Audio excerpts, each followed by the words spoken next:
Si nosotros entendemos a las redes neuronales artificiales y otras tecnologías relacionadas con el conocimiento, ya las computadoras hablan. A un pariente mío lo operó un robot de 6 brazos. Ya, la medicina robótica existe en Venezuela. Ok, entonces, la tecnología junta era capaz de imitar el rendimiento humano y además en algunos casos era hasta mejor a la hora de relacionar conceptos. Debemos tener presente que todas nuestras ideas provisionales en psicología probablemente algún día se basarán en una subestructura orgánica. Y luego dice, las deficiencias en nuestra descripción probablemente desaparecerían si ya estuviéramos en condiciones de reemplazar los términos psicológicos por términos fisiológicos o químicos.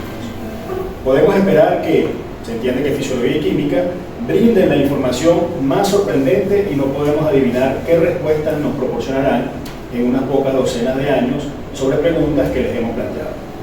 Puede ser de un tipo que destruya toda nuestra artificial estructura de hipótesis. Fíjense. De alguna manera Freud está 100 años antes, 150 años antes, está anticipando lo que puede ser el futuro del estudio de la mente. Sin embargo, puede ser un poco decepcionante lo que yo les muestre porque en realidad la neurociencia es más lo que ignora que lo que sabe. ¿Okay? Aunque ha avanzado muchísimo en tratar de entender el cerebro, es más las preguntas que tiene que las respuestas.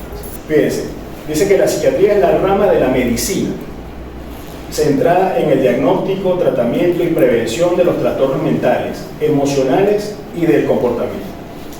Y luego dice, un psiquiatra es un médico que se especializa en salud mental, incluidos los trastornos por uso de sustancias. Los psiquiatras están calificados para evaluar los aspectos físicos y mentales de los problemas psicológicos. Y fíjense que hay una cosa que hay que llamar la atención. Fíjense que en esta definición, que es de la Asociación Americana de Psiquiatría, hablan de aspectos físicos y mentales. O sea, hay un dualismo allí, ¿no? Y es una de las cosas que se va a ver a lo largo del estudio de la mente, en que hay una influencia muy fuerte del dualismo cartesiano. ¿Okay? Hay una tendencia a separar la mente del cuerpo, y eso lo vemos incluso en el hospital, cuando tenemos al servicio de neurología completamente separado del de psiquiatría. La definición de neurociencia se le debe a este investigador, Francis Schmidt, que acuñó la palabra neurociencia para denominar un programa de investigación en el MIT en el 62, o sea, relativamente nuevo el concepto, para hablar de una disciplina que podía responder, fíjense bien, a la pregunta fundamental de cómo el cerebro da origen a la mente. Fíjense que ahí, en el siglo XX, desaparece el dualismo cuerpo-mente, pero aparece un dualismo mente-cerebro, ¿sí? Ubicamos la mente en el cerebro, pero sin embargo queda como vacía la explicación de cómo el cerebro produce la mente, o eso que llamamos la mente. ¿Okay? Él no pretendía que este centro fuera un laboratorio, pero describió explícitamente su creación como un programa de investigación interdisciplinario que reunía diversas ciencias, físicas, biológicas y neuronales, para atacar un único objetivo: comprender las conexiones entre la mente, el cerebro y el comportamiento. Una discapacidad que podía entender lo que se le hablaba, pero no podía hablar. Es decir, tenía una limitación para ejecutar el lenguaje, para articular el lenguaje. Y luego Wernicke, más o menos en la misma época, encuentra un paciente que podía hablar con fluidez, pero lo que decía no tenía sentido. Hablaba como si estuviera usando una neolengua, un idioma cargado de sílabas o de monosílabos, como en el caso del paciente que él describe, que lo que hacía era que repetía la misma sílaba. La sílaba, bueno, en este caso repetía una sola sílaba y hablaba con fluidez, pero que no tenía sentido, no usaba palabras incorrectas. Tratar de encontrar las relaciones entre anatomía, entre la neuroanatomía y la enfermedad mental, hubo una cantidad de fallas. Y eso produjo, digamos, la escisión de la psiquiatría y de la biología, digámoslo así. Entonces, en ese momento, o a partir de finales del siglo XIX, algunos psiquiatras buscaron explicaciones no biológicas, por ahí se va hacia la vía del psicoanálisis, que después se vuelve a encontrar con la biología, para los trastornos mentales, y otros duplicaron su apuesta por el enfoque biológico. Entonces ahí hay una divergencia. Comienza a haber un estudio de la mente que está más cerca de la medicina, y hay un estudio de la mente que está más cerca de la filosofía, digamos. Bueno, luego, ¿qué son las neurociencias? Bueno, podemos ver que son las ciencias que ya conocemos, pero ahora aplicadas al estudio del tejido nervioso, o del cerebro, o del sistema nervioso en general. Pero en ese momento, en la Universidad Central de Venezuela, por primera vez, en primer año, hubo el primer curso de neurociencias de un posgrado de psiquiatría. A pesar de la influencia, por ejemplo, de Trino Batista aquí en Mérida, pero el doctor Calistre fundó el mejor posgrado que usted pueda hacer de psiquiatría en Venezuela, que es el de aquí, porque la gente se forma en psicoanálisis, en psiquiatría biológica, en conductismo, en psicología social, en etnopsiquiatría, 35 materias el posgrado de aquí. Los demás posgrados, usted se forma en esto solamente. Nosotros más bien estamos súper interesados de venir aquí y hablar de esto, porque creemos que toda el área de psicología económica es una cosa así importantísima, que deberían haber economistas pensando en neurociencia. Hace 100 años, no, 120 años ya, dijo, su primer trabajo se llamaba Proyecto de una psicología para neurólogos. Y él en ningún momento estaba interesado en armar una cosa fuera de qué pasa en el cerebro. Pero hay tantas cosas que la neurociencia nos va enseñando con el largo plazo que, por ejemplo, ¿qué es el inconsciente? Entonces, bueno, mire, el inconsciente es el peso de su cuerpo sobre la silla, que ahorita que cuando se lo dije se acaban de dar cuenta y que no habían tenido conciencia de eso hasta este momento, ¿no? ¿Y cómo funciona eso? Desde que yo les acabo de decir lo de psicología económica, y entonces los que son de aquí de economía acaban de se les acaba de aparecer como 53 cosas, unas que ya leyeron, otras que yo debería leer. Esto será esto que me preguntó, ¿no? Entonces, todo eso, que es el inconsciente dinámico, que es el inconsciente biológico, que le acabo de dar dos ejemplos, de cómo llega a eso y por qué yo tengo esa información y quién no la tiene, pues eso es lo que es cada quien, ¿no? Entonces, en el medioevo se podía ser héroe, y en el siglo XXI uno puede ser psiquiatra, que es, vea a ver usted qué hace con su vida. Yo le puedo ofrecer esto, que es lo que yo tengo que ofrecer, y la verdad es que hago un esfuerzo por no hablar paja con usted ni decirle cómo es que usted tiene que vivir, ¿no? Sino que mire, pues resulta, como decía el doctor Doria, esto es la amígdala cerebral y esto es como un sistema de alarma de su cerebro, y resulta que hay gente, sobre todo del Mediterráneo, que tiene una gran tendencia a que ese sistema de alarmas del cerebro sea más reactivo que otras cargas genéticas como las que nos mostraba Luis, ¿no? Y que hay factores epigenéticos que van a destapar esa herencia suya italiana, española, turca, siria, en fin, venezolana, que los venezolanos sí es verdad que tenemos todos los genes del mundo. Usted en la unidad, todo lo que usted quiere saber si usted es venezolano, usted se hace un genoma y se va a encontrar con un gen que es el gen briseño, que lo tenemos todos, un papá y un hijo que le entraron por poro y fueron en una labor de sembrar la venezolanidad. Entonces ellos repartieron los genes de ellos más o menos al 83% de la población nacional, ¿no? El gen briseño, que todavía no sabemos para qué sirve, pero ahí está y nos identifica genéticamente a los venezolanos.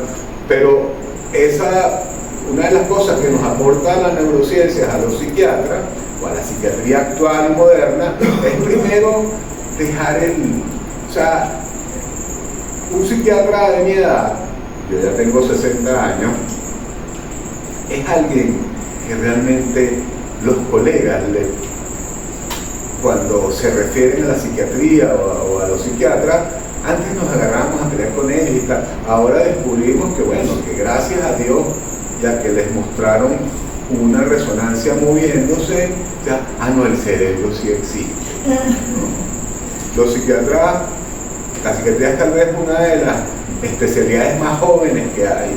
Lo que pasa es que los médicos alienistas y vigilar y castigar, como esos libros de Foucault, algunos de ustedes les debe sonar, siempre se ha esperado que haya alguien que le eche un parado a la gente, ¿no? Que le diga eso no se hace, que le diga usted no puede ser así, compórtese, vístase bien, siente, párese, tal. Entonces hay muchos médicos que se han pasado toda la vida en eso, ¿no? Y esperan que los psiquiatras hagan eso. Los psiquiatras nacen después de Freud, después de Kraepelin, después de Broca. El primer curso de posgrado que hubo de psiquiatría en el mundo se graduó en 1947. Y el primer posgrado, o sea, que hubo que hubo en Venezuela es el de la ULA, que es de 1975, cumple 50 años en el 2025. Pero los hospitales psiquiátricos existen. El hospital psiquiátrico de Caracas, que no se llamaba, usted no se baja en la parada del psiquiátrico, usted se baja en la parada de manicomio en Caracas. No, bueno, pero la neurociencia va aportando, el desarrollo de la neurociencia va aportando que, mire, el 50% de los genes se expresan en el cerebro. ¿Qué quiere decir? Que usted agarra una moneda, la tira al aire y lo más seguro es que usted tenga algún problema genético. La segunda vez que la tira, el problema genético lo tiene en la cabeza. Entonces, la neurociencia nos permite hacer una medicina de precisión, ir centrándonos en las cosas, porque la genética existe en la enfermedad cerebral y eso es un aporte de la neurociencia.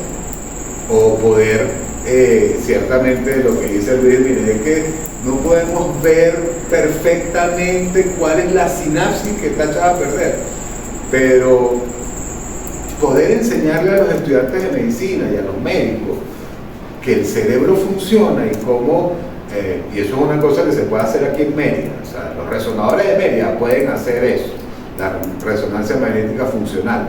Lo que pasa es que usted en un resonador lo que vende es tiempo. ¿Cuánto tiempo está metido en el resonador? Y entonces una resonancia magnética funcional, pues son más o menos 2-3 horas. Entonces, si a usted una resonancia que le dura 15 minutos le cuesta para pagarla, ¿no? Ahorita que está en campaña los del IPP para acceder al rectorado, si es que van a haber elecciones, entonces, mire, aquí le traje la plata para que pueda pagar la resonancia. ¿Sí? Pero no, una resonancia funcional no, porque es que con lo que yo le pago a usted la resonancia funcional, le puedo pagar la resonancia simple a 10 profesores o a 10 empleados o a 10 estudiantes. Entonces la resonancia funcional me sale muy cara, en cambio la resonancia simple sí se la puedo pagar. Y así funciona la economía y la psicoeconomía. Entonces, y todo esto que decía el doctor de que por qué políticas en neurociencias y por qué leyes y por qué ética, bueno, por ese tipo de cosas, ¿no? Esa es la relación donde los psiquiatras lo que agradecemos es, por ejemplo, que un médico que toda la vida ha hablado paja a los psiquiatras y que no entiende qué hacen los psiquiatras, por fin entiende qué hacen los psiquiatras. Y eso ha mejorado muchísimo las relaciones. Yo viví eso y gracias a Dios ya no lo... por estar en esta ola de la neurociencia, de estar montado en todo este trabajo constante en todas las áreas que nos hablaba Luis, ha permitido que los psiquiatras tengamos una vida menos ascética, ¿no? Porque podemos hablar con los colegas y antes solamente llegábamos y le decíamos, ok, ¿cuál es tu dificultad? Pero ¿por qué tienes que enrollarte con el paciente? ¿Por qué estás con eso? ¿Por qué te encarnizas con el paciente? ¿Por qué descuidas al paciente?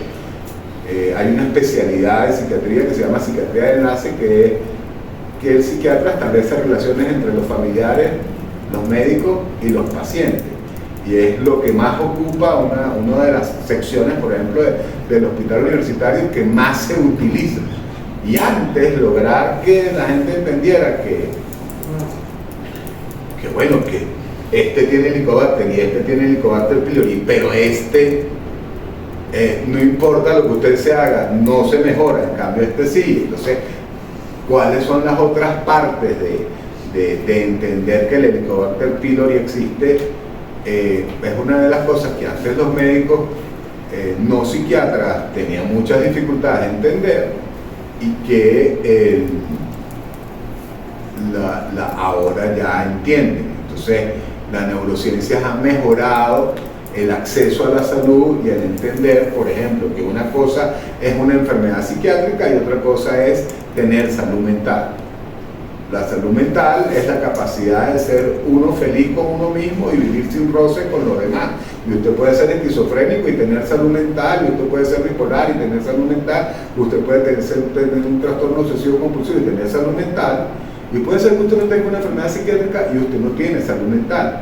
Y eso es tal vez a lo que se refería Luis, ¿verdad? Y el doctor Doria, que hacia dónde vamos, hacia una medicina de precisión. O sea, usted no tiene salud mental porque tiene un problema médico, o usted no tiene salud mental porque usted no ha logrado desarrollarse de una manera adecuada, social, psicológica, y sobre todo entender, por ejemplo, por qué usted tiene que autodestruirse, por qué usted tiene que denigrar, por qué usted autodenigrar, por qué usted tiene que decepcionarse de usted mismo, por qué usted hace eso. Eso es lo que fascina del psicoanálisis y todo el resto de gente, ¿verdad?, que pueda estarle opinando, los coaches, los orientadores y los TCU en psicología y todo el mundo, ¿verdad?, pues ha hecho un constructo durante toda la historia sobre esto. O sea, hay cosas que son cultura y no son psiquiatría, pero sí son neurociencia, porque esa cultura la hace desde el cerebro y de por qué funciona de esa manera. Entonces, la psiquiatría es, como decía Luis, algo que va camino de integrarse todavía más a una neurociencia cognitiva, pero que tiene que centrarse en la enfermedad y no en lo que se ha dado o que la sociedad ha obligado a la psiquiatría a tomar posiciones políticas que han generado tantas diatribas a lo largo del tiempo, ¿no? Los psiquiatras nos calamos chistes del público en general y muy especialmente de los médicos, ¿no? Que el psiquiatra es sí, aquí atrás, ¿no? Por ejemplo. Y ese tipo de cosas es el gran aporte de la neurociencia para la psiquiatría, que es, vamos a hacer una medicina de precisión, y hay cosas que no son, que tienen que ver con la mente, con el cerebro humano, de por qué la gente funciona de esa manera, pero lograr tener diagnósticos mucho más claros que puedan Usted sabe que la gente mira, ya yo creo que él tiene cáncer. ¿Y usted qué hace? No, yo soy profesor de matemáticas 1, pero yo tuve un filho y tenía cáncer y se veía igualito. Bueno, nosotros queremos que la gente diga, yo creo que él está deprimido, pero en serio, no estoy depre, ¿no? Sino, ¿qué es la depresión? ¿No? Que todo el mundo entienda que la depresión no es estar triste, que la depresión tiene unos síntomas y unas razones fisiológicas que conllevan que la gente pierda la capacidad de anticipación, ¿no? Que es un aporte de la neurociencia. Antes la gente se ponía a pensar, no, bueno, lo que pasa es que la mamá no lo quiere y entonces ese es el problema y tal. Es posible que eso sea un factor epigenético, pero la verdad es que ese cerebro no logra actuar de manera tal de que pueda anticipar una situación. Entonces ahí es que, mira, y hiciste mercado. Ay, no hice mercado. Pero si tú siempre haces mercado, ¿verdad? ¿Esto será un síntoma o es que tú no tienes ganas de hacer mercado solamente para buscarme pleito? En fin, hay muchas razones, pues, ¿no? Y lo que la psiquiatría, por eso yo soy psiquiatra y psicoterapeuta. Y una cosa es cuando yo hago una consulta psiquiátrica y otra cosa es cuando yo hago psicoterapia. Y son dos cosas muy distintas que también se juntan en la neurociencia. O sea, gracias a la neurociencia por fin entendemos por qué hacer yoga funciona, por qué hacer meditación funciona, por qué la oración funciona, por qué la religión funciona. Y gracias a la neurociencia también, ok, Dios existe. Está antes del Big Bang, pero existe, ¿no?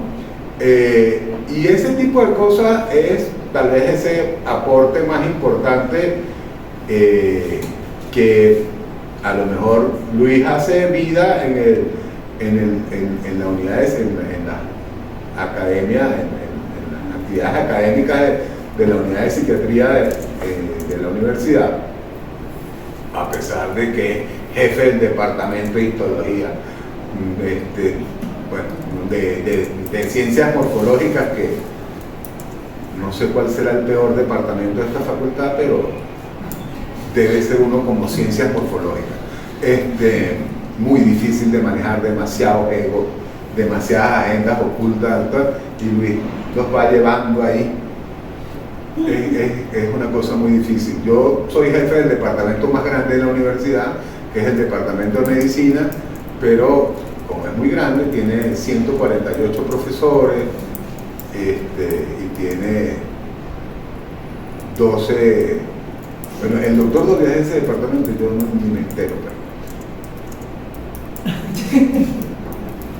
es jefe de un instituto, de un laboratorio que está adscrito a. Nosotros ni nos molestamos, en cambio ese departamento es horrible. El caso es que Luis hace vida con nosotros allá y le ha sido de la manera más tranquila. ¿Qué hace un histólogo neurocientífico aquí? Nada, viene por acá porque él pertenece a esto perfectamente. Yo estoy seguro que hace 30 años, cuando yo llegué, Manuel Hernández o cualquiera de los profesores de fisiología, del laboratorio de fisiología, hubiesen ido para allá, nos llevan una vez y después caen. De eso no se trata. Era un divorcio horrible. La gente, la nueva psiquiatría, no la nueva psiquiatría, sino la evolución de la psiquiatría está muy casada con la neurociencia, y la neurociencia permite vislumbrar la posibilidad de que se haga una medicina de precisión en la psiquiatría. Y una cosa es que usted tiene problemas con su pareja y otra cosa es que usted tiene una enfermedad mental. Y una cosa es que usted de verdad sea bisexual y otra cosa es que usted sea psicótico. Y la neurociencia va a permitir, por ejemplo, zanjar un poco todos estos problemas de ideología de género, que realmente, pues, una cosa es que usted respete, que usted entienda ciertas formas de orientación sexual, y otra cosa es que usted acepte que un pervertido, ¿verdad?, se crea que puede meterse en el baño con unas niñas porque es que él se siente que él es una niña, ¿no? Entonces, ¿cómo se logra en este momento a nivel mundial político, cómo zanjar ese tipo de problemas? Bueno, la neurociencia tiene el camino que va a marcar ese tipo de cosas.